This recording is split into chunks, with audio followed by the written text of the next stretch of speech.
importante fazer uma introdução esclarecendo que inadimplência não depende necessariamente ou só da imobiliária ou do administrador dessa locação. A inadimplência, ela está lá no bolso e na vontade de quem paga, né? Então, por mais que a imobiliária ou que o administrador seja proativo, seja eficiente, inadimplência é comum se ter numa carteira de locação. O que a gente trabalha é no sentido de minimizar e resolver a inadimplência, que passa a ser um problema. Mas a imobiliária não pode se esquivar de administrar o imóvel quando esse inquilino está inadimplente, porque quando o locador entregou esse imóvel para a administração, ele está pensando que essa administração envolve toda a etapa, todas as etapas, todos os aspectos, e não só quando o inquilino paga, né? Então, é importante a gente entender como resolver a inadimplência, e que resolver a inadimplência não é não ter inadimplência, mas é minimizar, e quando tiver a inadimplência, saber como equacioná-la. Isso é resolver, porque ela vai existir. Bom, e para resolver a inadimplência, gente, a gente tem uma série de medidas, não há uma fórmula única que seja uma solução eficaz. Nós temos uma série de medidas que, à medida que você vai implementando ela nos seus contratos, nas suas análises de crédito e nos seus procedimentos, aí você vai conseguindo minimizar e resolver as que aparecem. São medidas contratuais, medidas preventivas, medidas extrajudiciais, que vão permear toda essa análise que a gente vai começar a ver agora. Vamos começar, então, com as medidas contratuais. O que é importante observar na hora de fazer um contrato de locação, no sentido de minimizar e, posteriormente, resolver uma eventual inadimplência que surja nesse contrato? Bom, gosto muito de chamar atenção para esse primeiro item, que é a multa pelo... ainda vejo, gente, nas assessorias imobiliárias, contratos de locação com multa de 2% para mora, para inadimplência. Multa de 2% é uma multa que é aplicada para serviços relacionados à relação de consumo. Água, luz, gás, no que tange a relação imobiliária.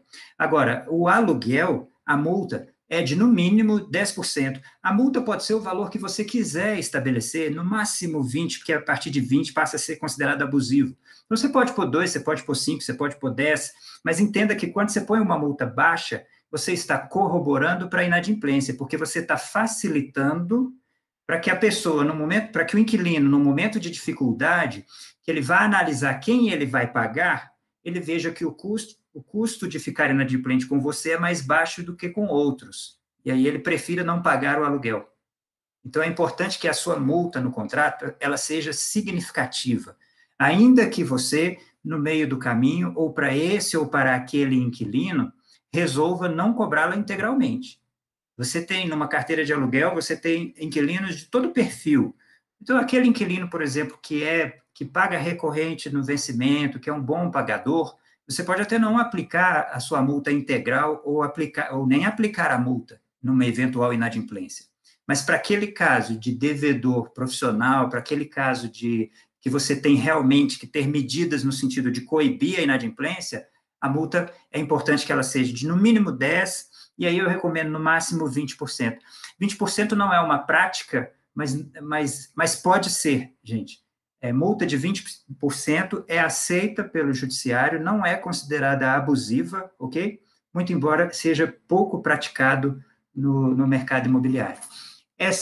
Vale ressaltar também que quando a gente fala de multa, a gente trata também daquela cláusula contratual que fala dos honorários advocatícios que serão cobrados em caso de inadimplência, né? Tendo ou não que acionar judicialmente. Essa multa, às vezes, a imobiliária pondera, coloca 10% se não chegar às vias judiciais, e põe 20% se chegar às vias judiciais. Nessa cláusula, gente, é importante colocar o máximo possível de multa, porque essa cláusula só vai ser usada quando você tiver inadimplência. Então, você tem que ter essa penalidade ali o mais alto possível, que não seja abusiva, para que você possa ter uma melhor performance num acordo, ok? Reduzindo essa onerosidade aí.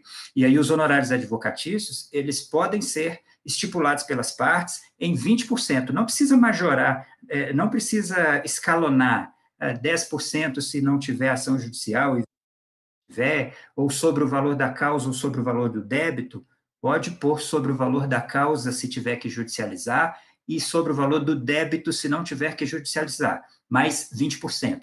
Majore nessa hora, porque né, quando você tiver que utilizar essa cláusula, você já está resolvendo uma inadimplência. Então, é importante que você tenha essa ferramenta.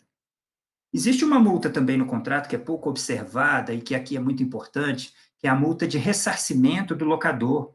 Essa é aquela cláusula que serve para dizer que se o locador tiver que pagar alguma conta que seja de obrigação do inquilino, que então o inquilino vai ser obrigado a ressarci-lo, ok? Do valor que ele pagou, e aí você coloca a multa, com multa de 10%, pelo menos, de 10% a 20%, como eu já disse aí. Se você não coloca, se você não estabelece essa multa, depois você tem dificuldade de impor essa multa judicialmente, num cálculo judicial.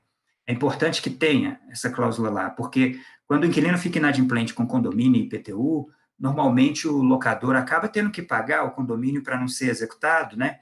E o IPTU também, para não perder benefício ou para não ser executado. E aí, nesse caso em que ele teve que pagar porque o locatário não pagou, ele acaba sendo compensado, porque ele vai ser ressarcido do valor pago com essa multa, né? E ela serve de moeda de negócio, de moeda de negociação para você lidar com um acordo extrajudicial, onde você vai poder reduzir esse percentual de multa, essa cobrança de multa, se você tiver esse acordo formalizado.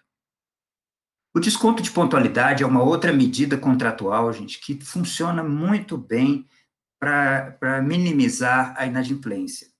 Agora, o que é preciso saber sobre o desconto de pontualidade? Muito embora já esteja pacificado nos tribunais que ele pode ser operado sem ser considerado uma multa complementar, né, pelo atraso, é importante que a imobiliária tenha como prática estabelecer o dia do vencimento para o desconto de pontualidade antes do dia do vencimento normal.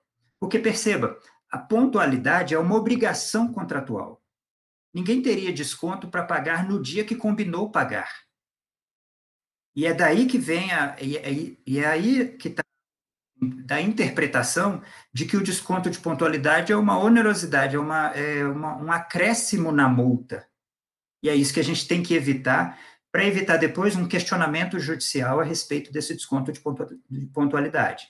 Então, funciona como na prática? Como é eficiente isso? É assim, se o aluguel vence dia 10, que o desconto de pontualidade seja estabelecido para até o dia 5 ou para até o dia 8, você entendeu? Pelo menos um dia antes do vencimento normal. E você pode, é na contratação que você mede isso, que você estabelece isso, quando você combina com o seu inquilino.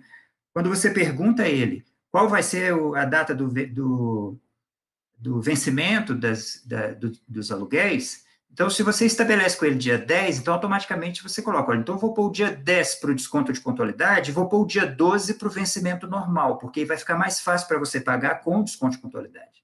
Então, é no contrato que você estabelece isso, valor e data para o desconto de pontualidade. Avisos verbais são muito importantes.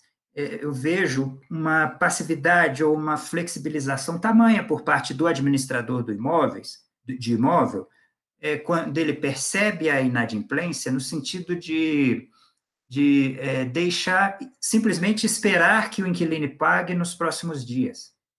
Mas nessa espera, a gente vai ver mais adiante que quanto mais a gente espera, mais difícil fica dele pagar e de você receber. Então, assim que você constata a inadimplência, é importante que você emita pelo menos esses avisos, que pode ser por telefone, ou que pode ser por e-mail, ou uma mensagem automática por WhatsApp, enfim.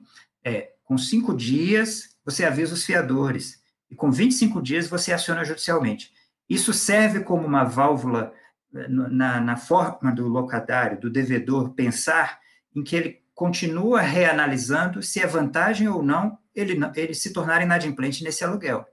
E se ele tinha ainda uma chance de pagar a você ou a outro, isso vai pesar para que ele pague você e não ao outro.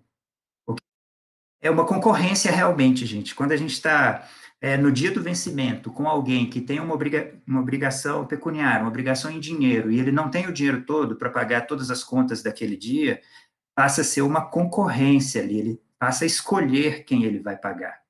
E quem tem um ônus maior fica na evitar garantias frágeis, gente. Lá na contratação, garantias frágeis do tipo calção, que é limitada a 3 aluguéis, ou então fiador que não tem realmente capacidade de pagamento para subestabelecer aquele débito ali que esse inquilino vai deixar na inadimplência, é pior do que não ter garantia. As pessoas têm uma certa resistência, os locadores, né, com quem vocês estão representando aí, e os locadores que estiverem ouvindo, né, ter uma certa resistência de alugar sem garantia, como se isso fosse o pior dos mundos, né, como se isso fosse a inadimplência certa, o cano certo, porque se não tem garantia, ele não precisa pagar. Mas, na verdade, gente, como a gente só consegue tirar esse inquilino inadimplente através de uma ação de despejo, e a gente não tem controle sobre o tempo no judiciário, uma garantia frágil é pior do que não ter garantia. Porque quando você não tem nenhuma garantia, você consegue um despejo liminar. É um despejo urgente, é um despejo mais rápido. E quando você tem qualquer garantia, ainda que insuficiente, você não tem o direito ao despejo liminar, quando o despejo é por falta de pagamento, né, pela inadimplência. Então é importante, porque com o despejo liminar, você reduz em muito o seu prejuízo ou o débito do inquilino, porque você faz uma pressão muito maior com ele, com o despejo liminar, e se ele tiver que ser despejado, você encerra o seu prejuízo e o débito muito antes do que seria num despejo normal. Então, não ter garantia é muito melhor do que ter uma garantia frágil, ok?